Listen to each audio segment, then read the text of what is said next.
9명인 스타트업에서 인턴으로 일을 했고요. 세후 180만 원 정도 받았습니다. 근데 이제 그 9명 중에서 4명이 인턴을 했어요. 전환되거나 그런 건 없으셨던 건가요? 정직원은 아니고 연장을 원하셨는데 인턴도 연장이 있어요? 보통 전환이라고 하지 않아요? 한 2-3달 정도만 연장을 하는 게 어떻겠냐라고 제안을 주셨었어요. 뭐 월급을 어떻게 해서 좀 더 받을 수 있고 어쩌고 저쩌고 하셨는데 안 한다 그랬어. 저희를 수준 이하다라고 지칭을 하시니까 뭐 대표님이 그렇게 말씀을 하시는 거예요? 네. 굳이 나를 이렇게 취급하는 곳을 일하고 싶지 않다가 있었어요. 저희 팀이 5명이었는데 1명이 정직원이셨거든요. 그분이 자기는 어떤 회사 1년만 다닌다고 했는데 3개월 만에 퇴사하는 거 보고 나는 지금 어떤 회사에 다니고 있는 거지? 라고 충격을 한번 먹고 나서 그분이 맡았던 업무를 인턴끼리 다 나눠 가졌어요. 이제 팀이 인턴밖에 없으니까. 그러면은 5명이 한 팀이라고 하셨는데 정직원은 한 분이셨던 거고 나머지 4분이 다 인턴이셨던 거예요? 네. 그리고 그게 돼요? 그러니까 저는 이게 문제예요. 저는 첫 회사니까 비교할 대상이 없잖아요. 그래서 그렇죠. 원래 이런가 하고 이제 다니다가 이제 그분이 퇴사하니까 인턴밖에 안 남은 팀이 된 거죠. 네. 그 상태에서 이제 일을 막 하는데 원래 하던 일 플러스 팀장님이 하던 일까지 받은 상태인데 일을 더 주시는 거예요. 대표님이. 근데 어차피 시키실 거 아니까 2주만 달라고 저희가 팀장님 일을 방금 받았는데 일이 지금 과부하가 되어 있다. 이거 좀 마무리하고 안정화가 되면 그 일을 시작하겠다라고 했는데 대표님이 소리를 지르시는 거예요. 전인턴님 이러면서 진짜 엄청 소리 지르셨어요. 어디 대표가 지시하는데 싫다고 하세요라고 하는 거예요. 근데 저는 맹세코 싫다는 말 한마디도 안 했거든요. 네. 그래서 약간 저도 어이가 없어서 이렇게 듣고 있는데 어디 대표가 사람들 있는 데서 너한테 지시를 하는데 너가 싫다고 하냐. 너 이렇게 하면 어떤 회사를 가든 싫어한다 라고 20분 동안 소리를 지르시는 거예요. 그래서 이제 현타가 왔죠. 와. 네, 죄송합니다. 네 하고 그 시간이 끝나고 나서 저는 원래도 일을 잘하고 싶어서 인정받고 싶어서 100만큼 하면 되는데 150만큼 하고 있었거든요. 근데 그 일이 있고 나서 정말 딱 받은 만큼만 일한다 있잖아요. 그래서 100만 일했는데 그 100을 진짜 철저하게 완벽하게 했어요. 어떻게든 욕 안 먹으려고. 그 사건 이후에? 네. 했는데도 욕을 먹었지. 그 사건 때문에 이미 저한테 미운털이 박혀 있던 거예요. 인턴 따위가 이렇게 말대답을 했다. 네. 거기서 그 싫었던 대표님은 거죠. 뭐 자존심이 상했다. 왕따라고 할 수 있는데 이제 그 이후에 워크샵이랑 번개 회식 이런 게 있었는데 그 이후에 정직원을 2명 더 뽑으셨어요. 제가 퇴사하기 1달 반 전에. 근데 그때 이제 정직원들끼리 회의를 하면서 저희 워크숍 갈 건데 인턴은 빼놓고 가자 라고 이제 대놓고 말씀을 하시기도 했고 뭐 회식 같은 건 당연히 저희한테 가실래요? 예의라고 물어본 것도 없고 그냥 자기들끼리 가고 이제 좀 투명인간 취급을 하셨죠. 인턴님만 그랬던 거예요? 아니면 다른 분들도? 그때쯤에는 이제 저랑 인턴 한 분만 남았었어요. 4-5명이 다 하는 일을 2명만 하고 있었던 거죠. 4-5명이 하는 일까지 하는데 회사에서는 뭐 너희들 인턴인데 뭐 정직원도 안 됐잖아 너희 이렇게 좀 무시를 하신 건가요? 되게 뭐라 하기도 애매한 게 대놓고 무시한 것도 아니고 진짜 은근슬쩍 저희 없을 때 인턴은 빼놓고 가죠라는 걸 되게 많이 하셨어요. 근데 워크숍을 가긴 갔거든요 저희도. 껴달라고 한 거예요? 아니요. 그게 되게 웃긴 게 네, 여자가 인턴 2 빼면 여자가 2명이었어요. 근데 호텔 객실이 최소 4인부터였어요. 그래서 저희가 갔어요. 그 호텔 객실 인원을 어쨌든 채워야 되니까. 네, 최소 4인인데 2명만 가면 아까우니까.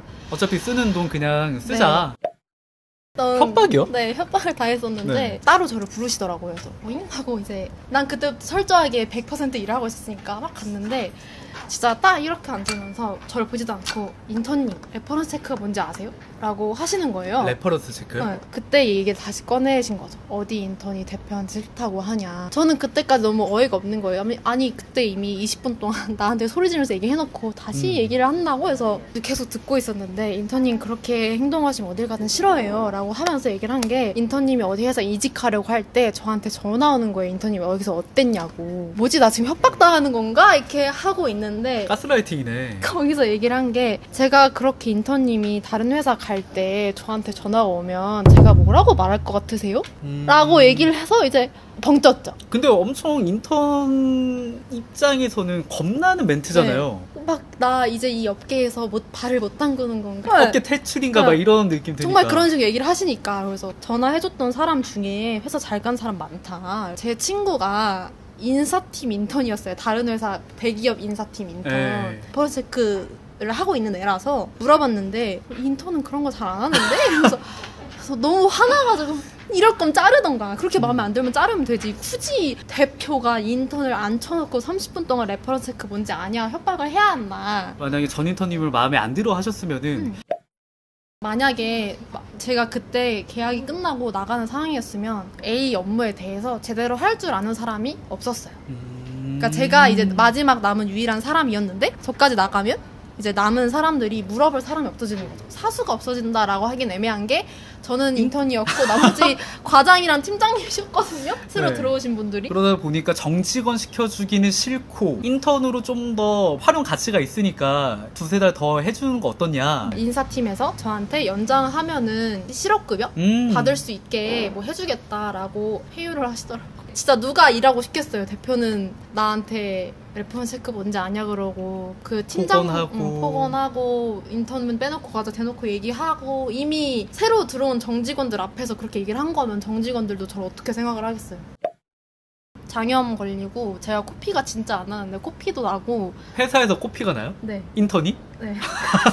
내가 왜 이렇게 나를 취급하는 회사에서 다녀야 되지 하면서 그게 계속 하면서 심장이 되게 빨리 뛰어가지고 잠도 안 오고 불안도 하고 사실 울분에 찼다 해야 되나? 난 진짜 최선을 다해서 하는데 돌아오는 거는 쟤네 인턴이잖아 쟤네 빼고 가자. 내가 나를 이렇게 취급하는 곳에서 그 사람이 일을 하고 있다는 게 좀 화가 났어. 그래서 좀 많이 아팠고 우울한 건 뭐 당연하고 감정이 차가워졌다 해야 되나? 화도 안 나고 기쁘지도 않고 그냥 뭘 당하던데 이러고 있고 대신 밤에 잠은 안 오고. 제가 퇴사를 하고 6개월 정도 그냥 집에 있었는데 자꾸 일을 미뤘거든요. 왜냐하면 정말 말 그대로 난 안전하니까. 내가 지금 돈을 안 벌어도 나 지금 낮잠 자도 난 멀쩡히 일어나서 밥 먹을 수 있으니까인데 너무 늘어지더라고요. 그리고 특히 퇴사하고 나면 보상심리를 좀 놀잖아요. 나는 퇴사하면 더 열심히 하려고 했던 그림이 있었는데 오히려 더 아무것도 안 하니까 이제 일단 나가야겠다. 이 안전지대에서 벗어나야겠다라고 생각을 해서 지금 자취를 하고 있는데 거기 또 월세가 좀 세잖아요. 네, 세죠. 그래서 이제 일단은 모아둔 돈으로 월세를 내고 그리고 매달 이제 클래스를 열어서 버는 돈으로 생활비를 하는 거죠. 극한의 상황으로 밀어붙인 거네요. 네. 그래야 제가 생각도 많이 하고 많이 움직이더라고요. 왜냐면 사실 진짜 퇴사할 당시에는 내가 퇴사할 때는 열정이 있잖아요. 그러다 보니까 엄청 뭐든지 다 할 것 같은데 막상 나한테 자유가 주어지면은 아무도 안 해요. 내가 자유롭게 쓸 수 있는 시간이 많아질수록 엄청 밀어요. 아, 그쵸. 그러다 보니까 전 인턴님은 그렇게 하신 것 같은데 확실히 효과가 있나요? 어때요? 있죠. 저는 그렇게 못하거든요, 지금. 아낄 수 있는 돈인데 내가 그렇게 나와서 환경을 조성한다고 쓸 필요가 있을까라는 생각인데 인턴님은 어떠신 것 같아요? 애매하게 편안하니까 거기서 벗어나서 아예 내가 열심히 살 수 있는 공간으로 가자 하는 게 좀 컸죠. 어떻게 보면 본인한테 투자를 하신 거네요. 빡세게 하고 있죠, 진짜. 제가 인스타를 그때부터 하고 있었는데 그걸 더 열심히 했어요. 퇴사 전부터 인스타그램을 하셨던 거예요? 네. 회사 인스타그램도 담당을 했었거든요. 그러니까 담당한 게 되게 많았는데 다 하셨네. 인턴분이 내 것도 해도 되지 않을까? 무슨 인스타그램 하시는 거예요? 어쨌든 제가 했던 일이 유튜브 광고 대행 A였는데 뭐 메일은 어떻게 써야 되고 기획안 어떻게 작성해야 되고 유튜브 막 다들 하시라고 막 동기부여 해주는 콘텐츠를 만들면서 퍼스널 브랜딩을 하고 있었는데 이제 그걸 더 열심히 했죠. 회사의 눈치 보지 않고. 가볍게 시작을 했다가 퇴사한 다음에 어느 정도 이제 시간적인 여유가 있다 보니까 좀 더 본격적으로 시작을 하게 되신 거예요? 네. 그때 그리고 딱 제 콘텐츠가 올리던 게 수요가 팍 끼었었어요. 물 들어왔구나 그때. 노력 엄청 넣었지. 편집 클래스를 하는데 저한테 수업을 듣고 싶으셔서 매주 부산마다 올라오시는 분도 있으시더라고요. 편집 클래스를 위해서 부산에서 올라오시나고요? 네, 매주. 네. 그래서 아마 대박이다. KTXB가 더 나오실 텐데 되게 제가 세상에서 중요한 일부분이 된 것 같아요. 이전에는 나는 나사, 난 톱니바퀴 이랬는데 지금은 좀 중요한 왕 톱니바퀴? 온전히 내가 나로 존재할 수 있는 네. 내 가치가 올라가는 그런 느낌이신 거죠? 맞죠. 저는 취업 제안을 받기도 했는데 당연히 이제 정중히 거절을 했었거든요. 저는 지금 회사에 들어갈 생각이 없다라고 했는데 오히려 그러면은 기업 대 기업으로 협업을 하시는 것도 어려우실까요? 하고 오히려 제안을 또 주시는 경우도 있었어요. 단지 나는 인스타를 했을 뿐인데.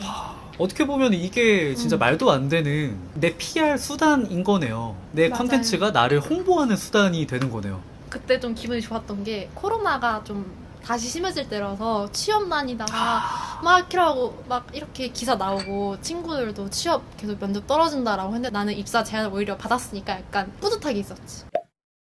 일단 저는 회사에서 얻은 지식들로 했잖아요. 제가 쌓아 올린 노하우들. 그래서 저는 솔직히 말하면 회사 일이 재밌었거든요. 그냥 사람이 안 맞았을 뿐이지. 만약에 내가 회사에 있는데 진짜 객관적으로 생각하는 거죠. 내가 지금 이 일을 흥미로워하나? 흥미로워한다. 그럼 그걸로 충분히 퍼스널 브랜딩을 할 수 있거든요. 다들 막 좀 분위기가 난 퇴사할 거야 하면서 회사 싫어 이건데 회사 일이 재밌을 수도 있단 말이에요. 그런 사람 많죠. 그래서 그거를 만약에 콘텐츠화 할 수 있고 수요가 충분히 있다? 그러면은 그런 걸로도 퍼스널 브랜딩 주제를 잡으면 오히려 좋아요. 보통 퍼스널 브랜딩이라고 하면은 퇴사 후에 뭔가를 하는 거라고 사람들이 잘못 알고 있는데 오히려 직장인분들이 본인의 그런 커리어를 활용해서 본인을 브랜딩하는 것도 저는 엄청나게 좋다라고 생각을 하거든요. 저도 일하면서 시작했는데 콘텐츠 거리를 더 많이 생각할 수 있어요.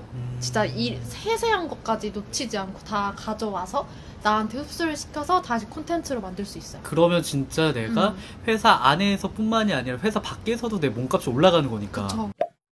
3주에 한 번이라도 좋으니까 인스타를 하셨으면 좋겠어요. 인스타를 통해서 자신을 브랜딩하고 그리고 특히 내가 지금 갖고 있는 직업을 인스타 주제로 삼는다. 뭐 예를 들어서 유튜브 광고 진행하는 방법을 저는 주제로 삼았거든요.